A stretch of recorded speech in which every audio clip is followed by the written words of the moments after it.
Good afternoon, class. If you're in Colorado at least, I hope you're getting over this icy spell that we had. But today I wanted to give the first of two posts I will give on the cannabis article. So, the Cannabis Review offers two, distinct opinions on the role of cannabis as a potential tool in psychiatric medicine. Today, I am going to share a negative view on that subject. Later on, I will share a more positive view. But my negative view is going to expand on the article a little bit. I'll start with psychosis. Clearly, cannabis use can cause acute psychosis. That's very bad. And in addition, there seems to be some evidence that it can bring out psychotic symptoms in genetically susceptible individuals.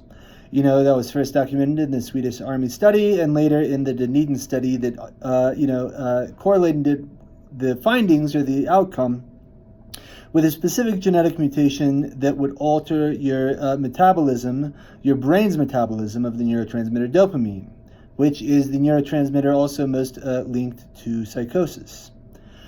But, it doesn't stop there, the concerns, especially here in Colorado, where it has been completely legal. First, cannabis is no longer used and abused in the same way. What people are doing now, what is the most commonly selling thing in the city of Denver, are these highly concentrated forms like live resin, wax, shatter. These things can have 80-90% delta-9 THC content, 0% CBD.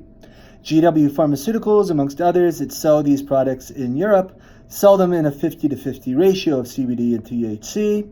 It's possible that the high ratio delta-9 THC without the other entourage of cannabinoids can be particularly bad for you and dangerous and offer very limited, if any, medicinal benefits. In addition to that, the blanket legalization of cannabinoids has led to people thinking that they are safe. People are using them more and more during pregnancy. That is incredibly dangerous. Look up the work of Yasmin Hurd, last name Hurd, at Mount Sinai School of Medicine in New York. She shows that, prenatal exposure to cannabis can alter about 50% of your genome. That's crazy. We are also giving it to children. I've seen mothers standing outside of clinics to give it to their children for epilepsy.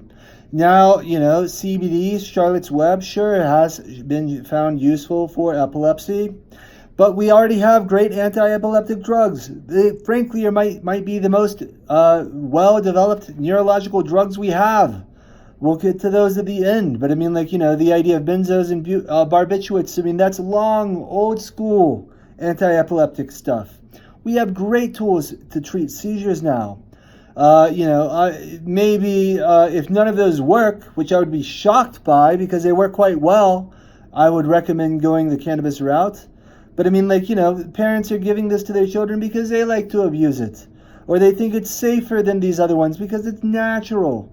A chemical is a chemical. And then, you have the anxiety treatment. Frankly, I think you could say the same thing about benzodiazepines. But, these things as an anxiolytic, it might actually be very bad long-term for the treatment of anxiety. Can it offer short-term treatment in anxiety? Yes. Will the rebound effect be worse? Definitely. That might actually lead to the anxiety spiraling out of control long-term? Probably. So, it could actually make your anxiety worse long-term. Finally, I want to point out that in all clinical trials with cannabis, there's extreme bias. You have people that are huge advocates and proponents of, using cannabis in medicine because they like to abuse it. They go into these clinical trials hoping to bias the studies for a positive outcome for the effects of cannabis. Ask anybody that does this research in humans. They'll tell you this. The patients are trying to game the science. So there's a lot of concern here. Definitely something to be a little concerned about. Maybe schizophrenic rates are going to spike in Colorado and Denver. We will see. We are part of a big experiment now, whether you like it or not. You are the rat.